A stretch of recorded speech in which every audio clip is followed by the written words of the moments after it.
J'ai repris la société derrière mon père, Marc Jaroussi, qui l'a créée en 1985. Donc du coup, on va sur nos 41 ans en août cette année.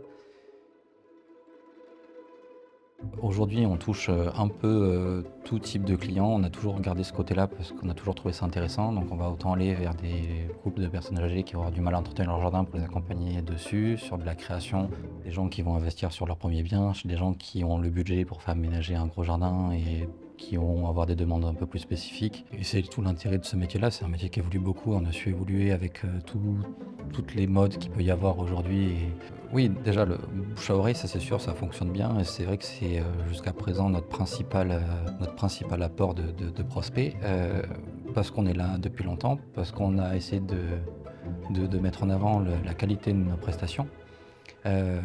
Aujourd'hui, d'aller sur le digital et sur le site internet, c'est vraiment une question d'aller chercher plus loin et puis aussi d'être dans l'air du temps. Des gens qui ne seraient pas naturellement venus vers nous ou qui ne vont pas forcément avoir l'idée ou l'image de ce qu'on peut faire. On va être vite assimilé au fait qu'on soit une grosse boîte. Aujourd'hui, ce que j'ai réalisé, c'est que la première image que les gens vont avoir d'une société, c'est ce qu'ils vont trouver en ligne, que ce soit à travers les réseaux, à travers le site. Donc aujourd'hui, travailler son image et avoir quelque chose de cohérent avec ce qu'on veut présenter et ce qu'on est capable de faire derrière, pour moi, c'est une logique, plus qu'un besoin. Déjà, je suis parti à travailler avec Cilia sur tout ce qui est la partie réseau et communication globale de l'entreprise, parce que c'est quelque chose que je ne maîtrise pas, mais que je suis bien conscient que c'est un métier à part entière et que c'est important. Du coup, on a décidé de refaire le site internet et de le moderniser parce qu'on en avait besoin.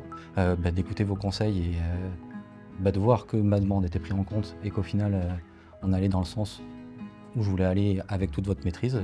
Ça m'allait très bien. Le jour de la mise en ligne, j'étais assez fier du site et du rendu que ça avait. Je crois que j'ai passé un peu de temps même à m'amuser, à cliquer et aller voir jusqu'où ça allait, ce que ça donnait, comment ça renvoyait. Non, c'était bien et je l'ai trouvé très fluide. En fait, justement ce que je voulais, avoir cette partie où c'est cette simplicité à évoluer dans le site en montrant la qualité de ce qu'on pouvait faire. Alors, on adore travailler avec des entreprises comme Jaroussi parce que nous, on a défini une cible avec lesquelles on arrive à avoir d'excellents résultats sur les projets qu'on fait dans le web. Le premier point, c'est que ce sont des PME, donc c'est des sociétés qui sont relativement établies et structurées. Elles sont en croissance, donc c'est des sociétés qui cherchent à investir pour se développer davantage. Elles ont un champion en interne, et en l'occurrence ici, c'est une championne dans le cas de Cilia. Elles ont une certaine maturité digitale, donc c'est des sociétés qui sont sensibles à ce que disait aussi Julien, on est acheté en ligne, on est consulté en ligne, donc on sait que c'est des entreprises qui ont conscientisé qu'il y avait ce besoin-là, ou en tout cas ce projet-là à développer. Le dernier point qui va nous donner encore plus envie d'aller faire une réponse appropriée comme on l'a fait à Jaroussi, c'est quand ils nous partagent un cahier des charges, qui est un document structuré, qui reprend la demande exacte et les besoins qui ont été émis par la société. Et quand on réunit tous ces points-là, de manière empirique, les projets qu'on a réalisés chez Absodia avec Enzo, ils se sont toujours passés extrêmement bien, avec de très bons résultats, comme pour Jaroussi avec de la génération de leads. Moi, j'ai commencé chez Jaroussi, j'étais d'abord chargée de com. Après, j'ai un peu activé ma manette de graphiste parce que j'ai vu qu'il y avait beaucoup de travail de ce côté-là à faire. Et l'image du site internet, des réseaux sociaux, etc., reflétait pas du tout la valeur de leur travail. Et du coup, je me suis dit, c'est maintenant ou jamais. L'image du site, elle était très vieillissante. Et je me suis dit, si je refais l'identité visuelle, mais que le site internet, qui est clairement la vitrine principale aujourd'hui de Jaroussi, ne suit pas, on va avoir un gros écart en termes de DA et c'est pas possible. On s'est dit, si on refait le site internet avec l'image actuelle, ce sera pas cohérent. Donc, en fait, on a pris un petit peu le problème dans le bon sens, parce qu'en général, on fait l'inverse. Mais là, du coup, on s'est dit, on va faire les choses dans l'ordre. Et du coup, on a d'abord commencé à faire l'identité visuelle. J'ai d'abord revu toute la DA, le logo, les logotypes, tout le branding vraiment en passant par la photo, etc., etc. Et ensuite, on s'est dit, pendant qu'on est en train de faire ça, il faut absolument qu'on trouve quelqu'un pour nous refaire le site internet. Parce que chacun son métier. Moi, je suis graphiste, mais je suis pas développeur web, donc ça, c'était pas ma partie, donc c'était hors de question que j'y touche. Donc Cilia, elle nous a contactés et elle nous a partagé un cahier des charges, ce qui est très appréciable pour les agences parce que ça nous permet d'avoir une feuille de route sur laquelle tout le monde va être mis d'accord. Ça va permettre de cadrer le projet, aussi bien pour le donneur d'ordre, donc pour Jaroussi, que pour nous en tant que prestataire chez Absodia. Dans ce cahier des charges-là, c'était presque mis en rouge, en gros, tout en haut de la liste, qui était un objectif de business, de générer des prospects. C'est aussi un objectif qui, en général, se fait miroir par rapport à la marque employeur, parce que les sociétés aujourd'hui ont aussi des objectifs de recrutement, parce que, comme je le disais, on cherche aussi à cibler des PME qui sont en croissance, donc en général avec des besoins de recrutement. Et donc, il faut aussi avoir une certaine attractivité sur le marché de l'emploi. Ce qui rejoint le fait que Cilia avait aussi émis le projet de revitaliser l'identité de marque d'une PME qui est installée là depuis 40 ans, qui a été transmise de père en fils. Donc avoir un projet qui était très structuré comme ça, on voyait tout de suite l'ambition qu'ils avaient envie d'y mettre et ça nous donnait encore plus envie d'être choisis parmi tous nos homologues. Quand on rencontre Cilia et qu'elle nous partage son cahier des charges, à ce moment-là, il n'y a encore rien qui est joué. C'est à nous de prouver qu'on est l'agence qui va répondre au mieux à leurs besoins. Donc on va faire une recommandation stratégique, c'est un support de présentation, on se retrouve tous dans la même pièce pour leur présenter la façon dont on va mettre en place le projet si on est sélectionné. Et le gros avantage qui était à mettre en avant selon nous, c'est le référencement naturel, le SEO. Le SEO, c'est quelque chose qu'on pourrait appeler du gagne-terrain. En fait, il faut imaginer qu'il y a des mots-clés sur lesquels peut-être que des paysagistes ne sont pas encore positionnés et sur lesquels il n'y a pas beaucoup de concurrence et il y a déjà des intentions de recherche, il y a déjà des gens qui prennent leur téléphone et qui vont chercher sur ces mots-clés pour avoir des services tels que Jar aussi pourrait leur proposer. Le SEO, ça nous permettait aussi d'être le pendant des réseaux sociaux, qui est le projet que Cilia est en train de mener. Alors, ils sont sur Pinterest, Instagram, ils ont également Facebook. Cilia, elle réalise aussi toutes les photos, donc ils ont un gros enjeu d'image de qualité. C'était aussi leur objectif d'avoir un site web qui reflète la qualité du travail qu'ils sont capables de faire. Et pour finir, le SEO, ça permet de diversifier les canaux d'acquisition pour une société qui va se mettre en ligne. Il y a les réseaux sociaux comme le fait Cilia, et ça va de pair avec le site internet. Ça évite aussi peut-être d'être dépendant de la publicité en ligne, parce que le SEO, c'est un sujet qu'on mène de fond, c'est un marathon. C'est pour ça qu'on continue d'accompagner les sociétés avec lesquelles on fait des prestations dans le web, comme avec Jar aussi, où tous les mois on fait un point ensemble sur ce qui a été fait les 30 derniers jours, ce qu'on va faire pour les 30 prochains jours, la vision qu'on a à 3 mois, 6 mois, 1 an, voire plus, pour aller chercher toujours plus de trafic, parce que c'est des lois de chiffres. Plus je suis vu sur les moteurs de recherche, plus j'ai de chances d'avoir des personnes qui décident de venir sur mon site, et plus j'ai de chances d'avoir des gens qui décident de partager leurs contacts.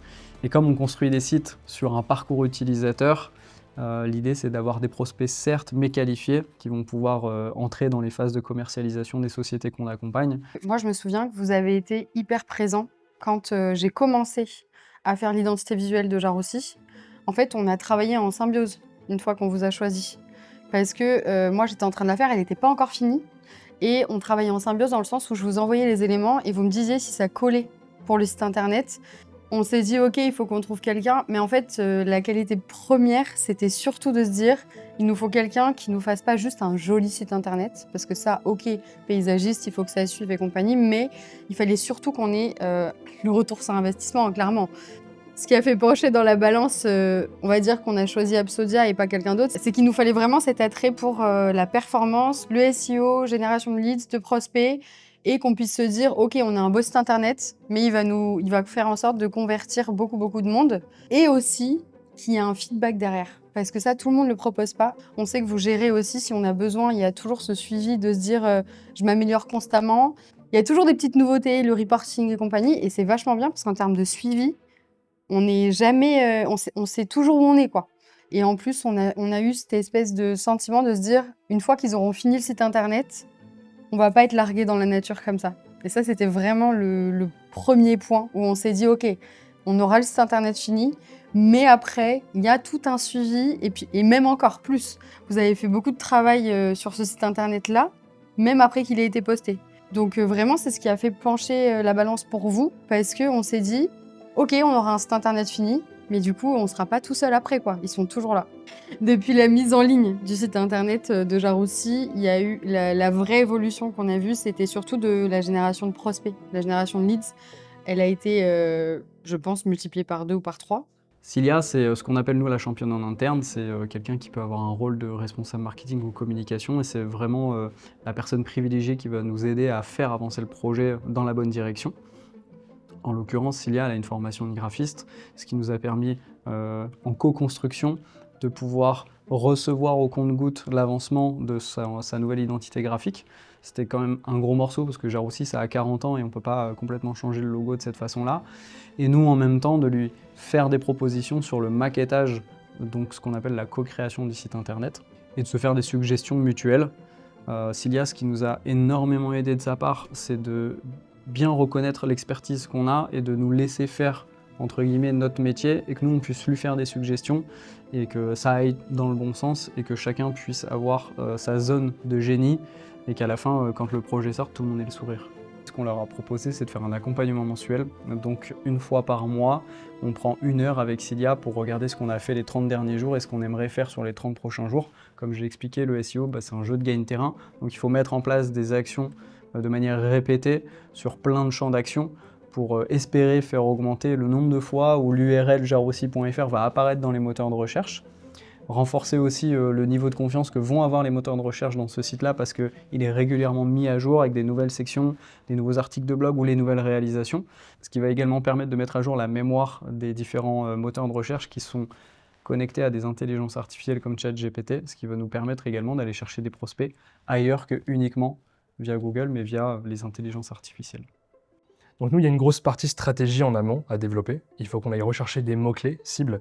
Donc il faut d'abord effectivement qu'on comprenne quelle est la stratégie de l'entreprise, quelles sont les prestations, les produits qu'ils vont proposer, pour pouvoir ajuster ces mots-clés.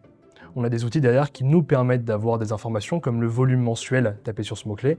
Plus le volume est grand, plus ça va être intéressant, mais ce qui va nous intéresser surtout, c'est du volume qualifié, ce qu'on appelle des intentions commerciales. Notre objectif, avant tout, c'est de vendre. Et il y a aussi, dans ce cas-là, pour Jarossi, du SEO local. Donc Jarossi, c'est une entreprise de Dordogne qui va avoir une zone d'intervention sur un rayon d'un peu plus de 50 km. Donc ça veut dire qu'ils vont aussi bien pouvoir travailler à Périgueux qu'à Brantôme, à Sarlat, à Bergerac, à Montignac. Nous, quand on développe un site, il y a à la fois la technologie qu'on va utiliser pour nous, mais il y a aussi la technologie que le client va utiliser. Tous les sites qu'on va concevoir sont faits aussi pour que le client ait une autonomie dessus, qu'il puisse lui-même ajouter du contenu, mettre des actualités. Donc c'est pour ça que nous on utilise Webflow, c'est un outil qu'on appelle CMS, qui nous permet justement à la fois de venir créer des sites, mais aussi d'ajouter du contenu de façon beaucoup plus simple. Donc c'est un outil sur lequel on est partenaire. Aujourd'hui, il y a beaucoup d'outils qui sont connus, on parle souvent de WordPress, de Wix, donc c'est un outil similaire. Nous on choisit Webflow déjà pour la qualité de développement qu'il permet, la flexibilité au niveau du référencement naturel. C'est un outil où on peut aussi intégrer du code, on peut intégrer des fonctionnalités. Donc des fois ça va passer par le biais de simulateurs, de calculateurs, qu'on va pouvoir intégrer sur les sites pour ajouter de l'interaction. C'est aussi par cet outil qu'on va venir ajouter du contenu. Donc tout à l'heure j'en parlais, on a une technologie dedans en fait qui va nous permettre de créer des bases de données et par exemple d'ajouter des réalisations. Donc là dans le cas de Jarossi, il y a des réalisations, il y a aussi des articles de blog. Et on n'a pas besoin à chaque fois en fait, de venir recréer une page, que ce soit pour l'article ou que ce soit pour la réalisation. On a juste à entrer dans cette base de données et à venir ajouter du contenu. Donc nous, ça nous permet aussi d'avoir cet outil ergonomique. On peut venir former du coup le responsable marketing en interne qui va pouvoir avoir cette autonomie dessus pour ajouter ce contenu. Donc en fait, le SEO, c'est le référencement naturel. C'est quand moi je vais avoir besoin d'un paysagiste pour venir concevoir une terrasse, mettre une pergola, faire l'entretien de mon jardin. Je vais aller sur Google, parce que je ne connais pas de paysagiste par exemple. Je vais taper paysagiste, je vais tomber sur le premier lien, et je vais cliquer sur le site et je vais peut-être passer une commande. Et en fait, ce site est premier parce que son SEO est optimisé pour un certain mot-clé. Mais surtout, ce qu'on remarque ces derniers mois, c'est aussi que les gens vont être amenés à discuter autrement et ailleurs que sur les moteurs de recherche, mais également sur les intelligences artificielles comme ChatGPT ou Claude, pour échanger sur la nature de leur projet et ensuite avoir une suggestion de paysagistes qui pourraient répondre à leurs besoins en fonction de leur localisation. Et grâce aux outils de mesure de la performance qu'on propose à nos clients, on est capable de voir l'origine des prospects et notamment pour l'aménagement. Chez Jarossi, ça vient plutôt de ces canaux d'acquisition-là qu'on appelle aujourd'hui le GEO, qui est un cousin du référencement naturel. Les gens, au lieu d'aller chercher naturellement sur des moteurs de recherche comme Google, vont plutôt sur des intelligences artificielles. Effectivement, la demande de Jarossi, c'était d'avoir un site qui était fluide, qui était simple. Donc nous, c'est toujours l'objectif. Le but, c'est de réduire les frictions. Quand on arrive sur un site, ça nous arrive tous. Quand ça commence à être trop compliqué, qu'il y a du texte, du jargon technique, on ne sait pas où on va, on finit par quitter le site. Donc ça veut dire qu'il y a moins de leads derrière. Nous, l'objectif, c'est justement de maximiser ce parcours utilisateur, générer plus de leads, avoir de meilleurs résultats. Et ça passe vraiment par cette étude-là en amont. Il y a une grosse partie stratégie. Nous, derrière, on met en place après des outils qui nous permettent de mesurer ça. Parce que un site, voilà, ça va s'améliorer sur le long terme. On a un gros travail là-dessus. On sait que même si on a les bonnes pratiques, on a les compétences, on a les connaissances, on a la donnée, on sait que chaque site est différent et il va y avoir beaucoup de modifications dans les premiers mois pour pouvoir vraiment ajuster notre cap. Pour résumer, la collaboration avec vous, c'était, du coup très, très fluide, du début à la fin. Moi en vrai, pour le coup, je vous l'ai déjà dit, mais moi j'ai adoré collaborer avec vous sur ce projet-là parce que c'était simple, c'était facile, c'était simple, même des termes hyper techniques qui, à mon sens, me paraissaient, insurmontables parce que chacun son métier. J'ai trouvé ça hyper simple et un petit peu, je suis capable de réexpliquer à quelqu'un maintenant, tu vois? Non, c'était très cool et très, très chouette de collaborer avec vous.